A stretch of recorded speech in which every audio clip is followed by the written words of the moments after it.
بسم الله الرحمن الرحيم الحمد لله رب العالمين والصلاة والسلام على سيد الأنبياء والمرسلين محمد وآله وصحبه أجمعين أما بعد فأعوذ بالله من الشيطان الرجيم بسم الله الرحمن الرحيم قل إن صلاتي ونسكي ومحياي ومماتي لله رب العالمين صدق الله العظيم وقال النبي صلى الله عليه وسلم من وجد سعة لأن يضحي فلم يضحي فلا يقربن مصلانا او كما قال عليه الصلاة والتسليم۔ عزیز بزرگوں، یہ جو دن چل رہے ہیں یہ بڑے ہی بابرکت اور بڑے ہی فضیلت والے دن چل رہے ہیں۔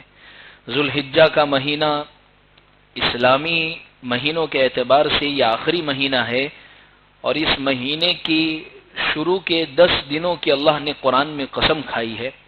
اللہ فرماتے ہیں والفجر ولیال عشر، قسم ہے ہمیں فجر کی اور قسم ہے ہمیں 10 راتوں کی، یعنی اس مہینے کے شروع کے جو 10 دن اور 10 راتیں ہیں اللہ کے یہاں پر بڑی فضیلتیں رکھتے ہیں۔ اس کی فضیلت کا اندازہ اس سے لگایا جا سکتا ہے، شروع کے 9 دن روزہ رکھنے کا اہتمام کرنا چاہیے، بڑی فضیلت ہے۔ اتنا ہی نہیں کہ اللہ نے حج جیسی اہم عبادت کو رکھا ہے انہی دنوں میں رکھا ہے۔ اسی طریقے سے قربانی کو جو رکھا ہے تو اللہ نے انہی دنوں کے اندر، اسی مہینے کے اندر ایک قربانی کو رکھا ہے۔ دراصل قربانی کے حوالے سے 2-3 باتیں مجھے آپ کے سامنے ذکر کرنی ہے۔ وہ یہ ہے کہ ہم قربانی کیوں کریں، قربانی کا فائدہ کیا ہے۔ یہ بات ذکر کرنے کی وجہ یہ ہے کہ ہم دیکھ رہے ہیں لوگوں میں سے، اور خاص طور پر وہ حضرات جن کو اللہ نے مال عطا فرمایا ہے، جن پر قربانی واجب ہے، وہ حضرات بھی حصے میں اپنا نام لکھوا کر وہ قربانی کے عمل سے فارغ ہو جاتے ہیں۔ قربانی کا جو شوق، جانور کو اپنے ہاتھ سے ذبح کرنے کا جو عمل ہے، وہ لوگوں میں سے آہستہ آہستہ ختم ہوتے جا رہا ہے۔ اسی حوالے سے مجھے 2-4 باتیں ذکر کرنی ہیں۔ سب سے پہلی بات یہ ہے، ہم یہ بات ذہن میں رکھیں،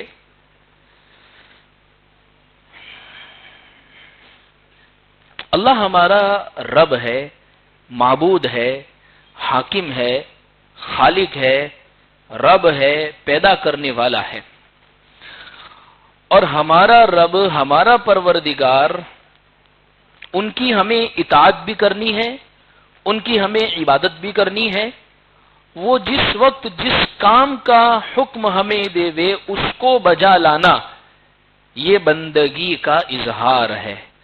اور اللہ کو سب سے زیادہ پسندیدہ وہ شخص ہے جو اللہ کا سچا بندہ ہو۔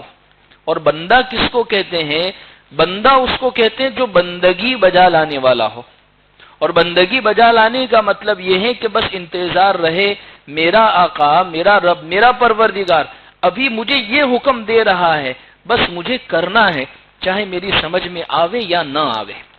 بار بار مثالیں دی جاتی ہے ایاز غلام کے واقعے کی اور محمود غزنوی کے واقعے کی، کہ یہ محمود غزنوی ایاز کو جو اتنا قریب جو رکھتا تھا، اس کی سب سے بڑی وجہ یہ تھی کہ ایاز دراصل وہ صحیح معنی میں غلام تھا محمود کا۔ وہ سوال نہیں کیا کرتا تھا کہ آقا سلامت آپ یہ مجھے کیوں کہہ رہے، آپ نے کہا بس مجھے بجا لانا ہے، مجھے سمجھ میں آوے کہ نہ آوے۔ اس لیے ایاز سے بڑی محبت تھی۔ ایسا ہی ہمارا جو تعلق ہے اللہ کی ذات سے ہونا چاہیے۔ بھئی ہمیں نماز کا حکم دیا ہے، بھئی دیا ہے اللہ نے، بس ہمیں پڑھنی ہے۔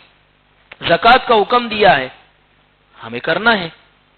قربانی کا ہمیں حکم دیا جا رہا ہے، بس ہمیں کرنا ہے اور ہمیں بجا لانا ہے۔ اس میں سوالات، اس میں چون و چرا کرنا، کیوں فلاں ایسا ویسا نہیں، میرا رب۔ اصل میں ایک بات سمجھے، میں نے قرآن کی ایک آیت پڑھی، وہ آیت میں اللہ نے 4 باتیں ذکر کی ہیں۔ وہ یہ ہے قل آپ فرما دیجئے ان صلاتی، بے شک میری نماز، ونسکی، اور میرے جانور کو ذبح کرنا، ومحیایا، اور میری زندگی، ومماتی، اور میرا مرنا، للہ رب العالمین، یہ سب کے سب اللہ کے لیے ہیں۔ معلوم اس سے یہ بات ہوتی ہے، میرا رب اگر مجھ سے یہ تقاضا کرتا ہے کہ میرے بندے نماز پڑھنی ہے تو مجھے اللہ کے لیے پڑھنی ہے۔ میرا رب مجھ سے یہ تقاضا کرتا ہے کہ بندے قربانی کرنی ہے تو مجھے کرنی ہے۔ میرا رب میری زندگی کی بہتری کا مجھ سے تقاضا کرتا ہے کہ حکموں پر چلا جاوے تو مجھے کرنا ہے۔ میرا رب اگر مجھ سے میری موت مانگتا ہے کہ میں تم سے تمہاری شہادت کو چاہتا ہوں، تم سے تمہاری زندگی کو چاہتا ہوں، تو ہمیں یہ عبادت اور بندگی کا آخری درجہ ہوگا کہ ہمارا سب کچھ اللہ ہے، ہمارا سب کچھ اللہ کا ہے۔ جب میرا رب مجھ سے میرا مال مانگے گا، میری جسمانی عبادت مانگے گا، حتیٰ کہ میرے جسم کی جان بھی مانگے گا تو ہم اللہ کے حوالے کر دیں گے۔ لیکن اللہ نے یہ تقاضا نہیں کیا۔ اللہ نے قربانی کے موقع پر صرف ہم سے یہ فرمایا ہے کہ یہ جو جانوروں کو جو ذبح کرنا ہے، اس عمل کو تمہیں بجا لانا ہے۔ یہ ہے کیا؟ صحابہ نے بھی سوال پوچھا، صحابہ نے بھی اللہ کے رسول صلی اللہ علیہ وسلم سے سوال پوچھا، ما هذه الاضاحی یا رسول اللہ، اے اللہ کے رسول صلی اللہ علیہ وسلم، یہ قربانیاں کیا چیز ہے؟ ہم قربانی کیوں کرتے ہیں؟ تو پیارے آقا صلی اللہ علیہ وسلم نے فرمایا، سنت ابیکم ابراہیم، تمہارے والد، تمہارے دادا، تمہارے ابا حضرت ابراہیم علیہ السلام کی یہ سنت ہے۔ جب دادا کی سنت ہے، جب ابراہیم علیہ السلام کی سنت ہے، اللہ کے نبی صلی اللہ علیہ وسلم کا عمل ہے، اور اللہ کا جب حکم ہے تو ہمیں بغیر کسی چون و چرا کے اس کو بچا لانا ہے۔ ابن عمر رضی اللہ عنہ کی روایت ہے، پیارے آقا صلی اللہ علیہ وسلم مدینہ المنورہ جب تشریف لائے ہجرت فرما کر، 10 سال تک حضور مدینہ رہے، کسی سال بھی آپ نے قربانی کا ناغہ نہیں فرمایا۔ اتنا ہی نہیں، ایک بڑی زبردست وعید حضور نے سنائی ہے جو میں نے ابھی خطبے میں پڑھی ہے کہ من وجد ساعة لأن يضحي فلم يضحي فلا يقربن مصلانا، جو قربانی کرنے کی طاقت رکھتا ہو اس کے باوجود قربانی نہیں کرے، اس کو چاہیے کہ ہماری عیدگاہ میں نماز پڑھنے نہ آوے۔ ہم ایسا جملہ کب بولتے کسی کو؟ جیسے ہم کسی سے ناراض ہوئے یا ہم کسی سے غصے میں ہیں۔ بعض مرتبہ باپ اپنی اولاد سے کہے، میری ڈیلی پہ قدم رکھا تو یہ تیرا اور میرا آخری دن ہوگا، آنے کی ضرورت نہیں ہے میرے دروازے پر۔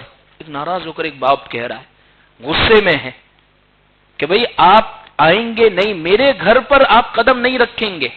اللہ کے نبی صلی اللہ علیہ وسلم یہی بات فرما رہے ہیں، قربانی کی طاقت ہونے کے باوجود بھی اگر کوئی قربانی نہیں کر رہا ہے، کوئی ضرورت نہیں ہے عید کی نماز پڑھنے آنے کی، کوئی ضرورت نہیں ہے ایسے شخص کو۔ عید ایک سوال ہوگا بہت سارے لوگوں کے ذہن میں، یہ جو سوال میں ذکر کرنے جا رہا ہوں، وہ سوال جو پیدا ہوتا ہے وہ 2-3 وجہ سے پیدا ہوتا ہے۔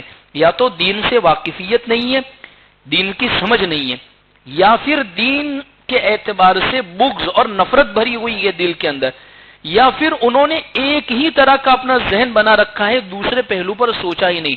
اور وہ سوال ہر سال عید الاضحیٰ کے موقع پر بہت سارے لوگوں کی طرف سے ہوتا ہے، اور لوگ یہ سمجھتے ہیں کہ ہاں یار واقعی اس پر غور کرنے کی ضرورت ہے۔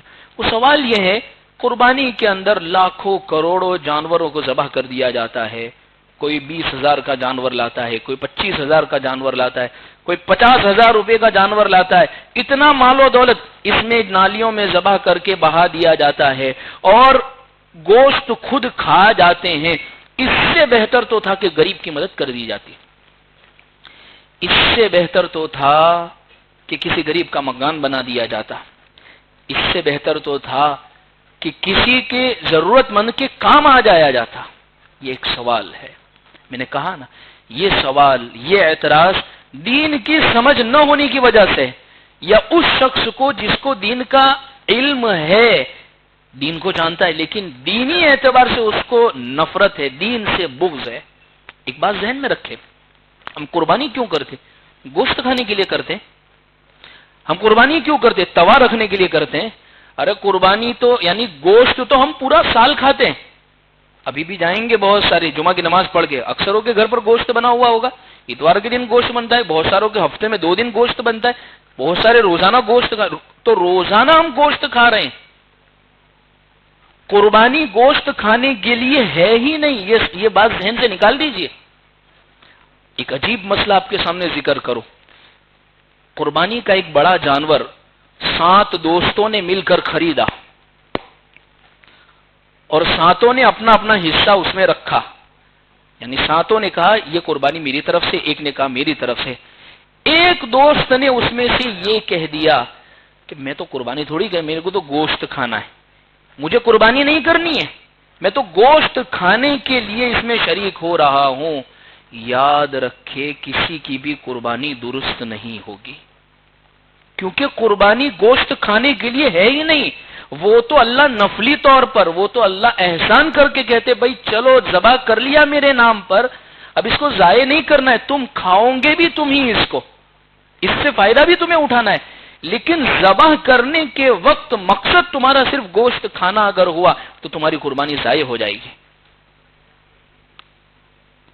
قربانی کے جانور پر چھری پھرانے کا مقصد، قربانی کے جانور کو ذبح کرنے کا مقصد یہ ہے اللہ جیسے میں نے اس کو ذبح کر دیا، جیسے نماز کے لیے ہم جب کھڑے ہوتے ہیں تو بتلاتے ہیں اللہ اکبر، اس کو کہتے ہیں نیت باندھنا، اس کو کہتے ہیں تکبیر تحریمہ، یعنی ہر چیز کو اللہ میں نے پیچھے ڈال دیا ہے، اب بس آپ کی حکم، آپ کی اطاعت، آپ کا ماننا، آپ جیسے کہے ویسا سب چیز میرے پیچھے ہیں۔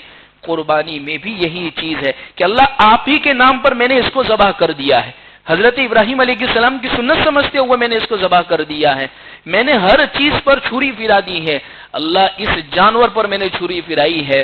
میری زندگی میں جب جب بھی آپ مجھ سے کسی چیز کا تقاضا کریں گے، کوئی بھی چیز، تو اللہ میں آپ کے راستے میں قربان کرنے کے لیے تیار ہو۔ اس جذبے کو پیدا کرنے کا نام قربانی ہے۔ قربانی کوئی صرف ایسی چیز نہیں ہے کہ صرف اس کو بس گوشت کھانے کے لیے قربانی ہو رہی ہے، یا صرف ایسی چیز نہیں ہے کہ ایک شوق ایک بس دکھاوے کے لیے قربانی ہو رہی۔ قربانی ایک سنت ہے، قربانی نبی کا عمل ہے، قربانی اللہ کا حکم ہے، اس لیے ہم کر رہے ہیں۔ میں نے آپ کو کہا نا، یہ جو اعتراض ہوتا ہے دین سے ناواقفیت کی وجہ سے، اگر کوئی شخص قربانی نہیں کرتا ہے، اس کے بدلے میں اگر کسی غریب کو کوئی چیز دلا دیتا ہے، وہ پیسے کو کسی جگہ پر خرچ کر لیتا ہے، یاد رکھے وہ شخص گنہگار ہوگا، گنہگار ہوگا۔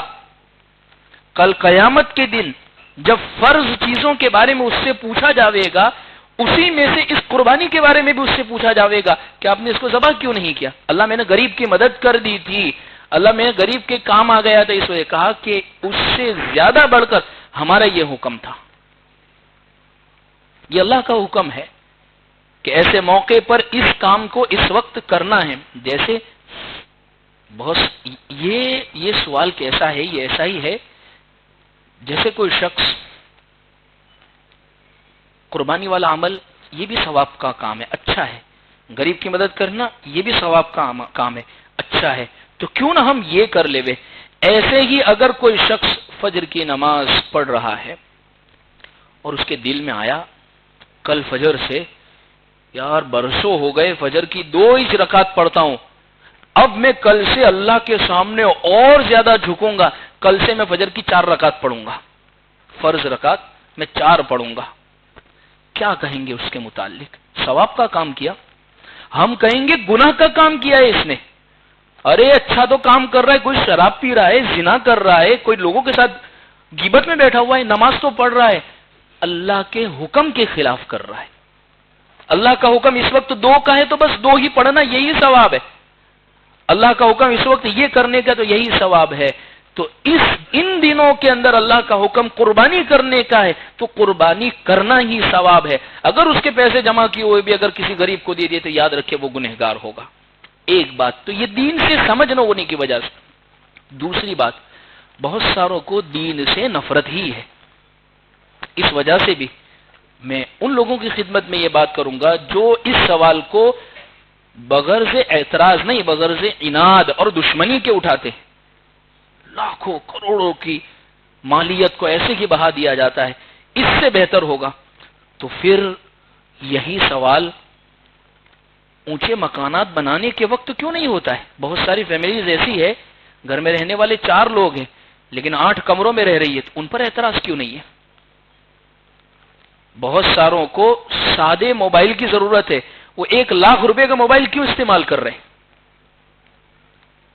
فوراً جواب، اس کا مال ہے، اس کی مرضی ہے، تو یہ چیز دنیاوی اعتبار سے سمجھ میں آتی ہے، تو اللہ کے حکم میں یہ چیز کیوں نہیں سمجھ میں آتی ہے کہ اللہ کہہ رہے ہیں تو مجھے اس وقت کرنا ہے؟ تیسری بات کہ یہ جو اعتراض جو ہوتا ہے غریب کی مدد کر دی جائے تو بہت بہتر، میں یہ سمجھتا ہوں ہر ملک کی اور دنیا کی ایک پالیسی ہے،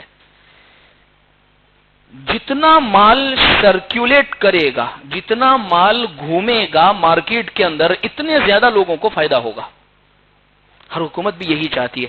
اگر مال کسی جگہ پر رک گیا ہے، کسی شخص نے اپنے یہاں پر جمع کر کے رکھ لیا ہے اور اس کو سرکولیٹ نہیں کرتا ہے، تو بعض مرتبہ وہ حکومت کی نگاہ میں گنہگار سمجھا جاتا ہے۔ قربانی کا عمل ایک ایسا عمل ہے، جتنا زیادہ مال کا سرکولیشن اس میں ہوتا ہے، شاید سال بھر میں بہت سارے شعبوں میں اور بہت ساری چیزوں میں نہیں ہوتا ہوگا۔ مثال کے طور پر ایک شخص نے ایک بکرا خریدا، اس بکرا خریدنے کے اوپر اب اتنے سارے لوگوں کو روزی ملنے والی ہے، ہم تصور نہیں کر سکتے۔ مثال کے طور پر سب سے پہلے وہ لوگ جو پالن کا کام کرتے ہیں، یعنی جانور پالتے ہیں، سب سے پہلے ان کو روزی ملے گی۔ بہت سارے لوگ جنگلوں سے چارہ اور کھیتوں سے چارہ وغیرہ کاٹ کر لاتے ہیں، کسان یا ایسے مزدور، ان کو روزی ملے گی۔ ٹرانسپورٹیشن آپ دیکھیں ان مہینوں کے اندر کبھی راجستھان سے آ رہے، کبھی ممبئی سے آ رہے، کبھی کسی اور علاقے سے منڈی میں بکرے آ رہے ہیں بیچنے کے لیے، اتنا لمبا سرکولیشن جو شروع ہوا ہے ٹرانسپورٹیشن، کس کی وجہ سے ہوا ہے؟ قربانی کی وجہ سے۔ اور پھر اس کے بعد کئی وہ حضرات جو قصاب ہے، جو جانور کو ذبح کرنے کا کام، جس کو ہم عرف میں اپنی زبان کے اندر کسائی وغیرہ کہتے ہیں، ان بھائیوں کو روزی ملتی ہے۔ اور سب سے بڑی بات، یہ سب چیز چھوڑ دیجئے، سب سے بڑی بات، بہت سارے ایسے سلمز، بہت سارے ایسی غریب بستیاں، بہت سارے ایسے غریب علاقے جن کو پورے سال بھر میں اچھی غذا نصیب نہیں ہوتی ہے، قربانی کی برکت سے ایسے غریب علاقوں میں بھی گوشت پہنچتا ہے اور ان کو بہتر اور اچھی غذا نصیب ہوتی ہے۔ یہ ہے قربانی کے فائدے۔ اس لیے اللہ کے لیے اپنے بچوں میں، اپنے گھر کی مستورات میں، اپنے بھائیوں میں، اپنے ماں باپ میں قربانی کا شوق پیدا کرے اور گھر جانور لا کر اس کو ذبح کرے۔ ایک عجیب حال ہمارا شریعت کے ہر حکم کے ساتھ ہمارا حال یہی ہو گیا ہے۔ شریعت کا ایک حکم تھا، اس کو اتنا کرنا تھا، لیکن ہم نے اس میں اتنی چیزیں بڑھا دی کہ وہ اصل حکم ہی اس میں سے نکل گیا۔ جیسے اس کی مثال شادی، اس میں اصل جو چیز ہے شریعت جو کہہ رہی ہے وہ ہے ولیمہ، اور ولیمہ اچھے سے اچھا بھی کسی بندے کو کھلا دیا جاوے، اتنا خرچ اس میں نہیں ہوتا ہے جتنا زیادہ شادی کے اندر لین دین کے اوپر، فرنیچر کے اوپر، کپڑوں کے اوپر، ہالز کے اوپر، زیورات کے اوپر اور دوسری ساری چیزوں میں جتنا خرچ ہوتا ہے۔ شریعت کا ایک حکم تھا بھئی نکاح کرنا، اس میں تھا ولیمہ ضروری، اپنی حیثیت کے مطابق اچھے سے اچھا کھلا دو۔ آپ یعنی کیلکولیشن کر لینا اور نکال لیجئے گا، کھلانے پر میں وہ کھلانا کہہ رہا ہوں جس کو بہتر سمجھتے، اتنا نہیں خرچ ہوگا جتنا ان چیزوں پر۔ ایسے ہی آپ عقیقہ اٹھا کر دیکھ لیے، عقیقے میں کیا ضروری تھا؟ بھئی اللہ کا حکم ہے، شریعت کا ایک حکم ہے، جس کے یہاں پر اللہ نے لڑکا دیا ہو تو اس کو 2 بکرے ذبح کرے، لڑکی دی ہو تو 1 بکرا ذبح کرے، یہ حکم دیا گیا تھا۔ اللہ کے نبی صلی اللہ علیہ وسلم نے حسنین کی طرف سے ذبح فرمائے۔ اب وہ جانور ذبح کر کے بہتر یہ تھا غریبوں کو کچھ دے دیتے، رشتہ داروں کو کچھ پہنچا دیتے، اپنے یہاں پر کچھ کھانے کے لیے رکھ لیتے، لیکن اب اس کے ساتھ اتنی ساری چیزیں جوڑ دی ہے، وہ جوڑنے کی وجہ سے وہ کام ہمیں بوجھ لگنے لگ گیا ہے۔ ایسے ہی حج کے دن چل رہے ہیں، اب اس میں اتنا تھا کہ شوہر کے اوپر، لڑکے کے اوپر، مرد کے اوپر مال اگر آ گیا تو اس پر واجب تھا، اور ایسے کی بیوی کے پاس سونا وغیرہ تھا اس پر واجب ہو گیا، لیکن اب اس کے ساتھ پیچھے کی چیزیں اتنی جوڑ دی ہے کہ انسان حج کے پیسے جمع ہوتے اس کے ساتھ